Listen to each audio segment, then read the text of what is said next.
One of the great things about SEO is that once you've climbed to the top, it doesn't have to cost you all that much to stay there. The problem is, it can take an awfully long time to get to that point. PPC, meanwhile, offers you the precise opposite strengths and weaknesses. PPC stands for pay-per-click and is the main form of advertising online. Pay-per-click essentially means that as an advertiser, you only get charged each time somebody actually clicks on one of your adverts.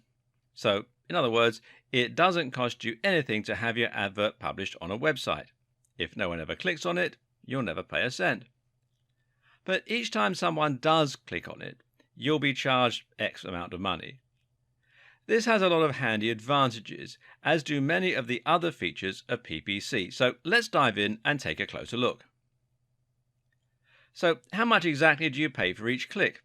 And where will your ads show? What's the best way to make the most money from it? Well, essentially, you get to decide precisely how much you want to pay for each click. The caveat is, the less you pay, the less your advert will get seen. That's because ads are shown based on a bidding system. Whenever a space becomes live, all of the relevant ads will be compared and the one that pays the highest will get shown.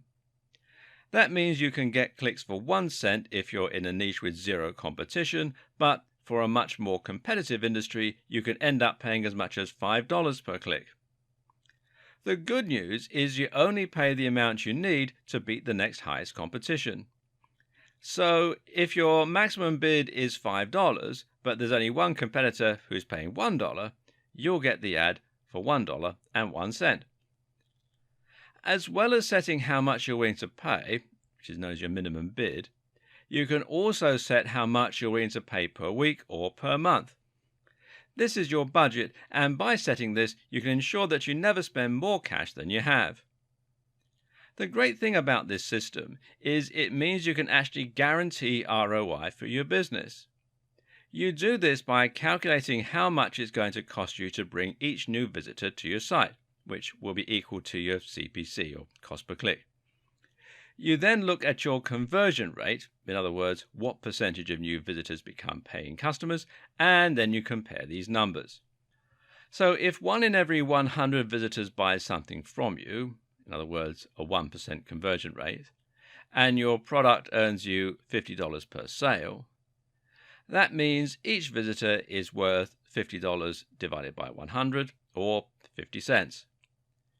As long as you're paying less than that per click, you should earn profit from the campaign.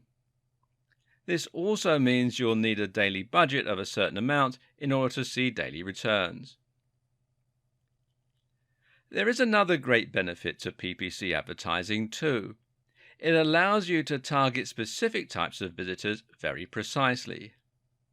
Targeting means ensuring only people you really want to see your ads will see them, and that can prevent you from wasting money advertising to people who won't be interested in buying from you. If you're selling skateboards to skaters, you should find your conversion rate goes up significantly versus trying to sell pens to skaters. So, how does all this work? Well, there are two main PPC programs out there at the moment. These are Facebook ads and Google AdWords. There are some others, but they aren't so big. Google AdWords show ads on search terms, and in that way it works just like SEO. Your aim here is to make sure that you're paying for your ads to show up on search terms with enough viewers and that are targeted to your precise audience.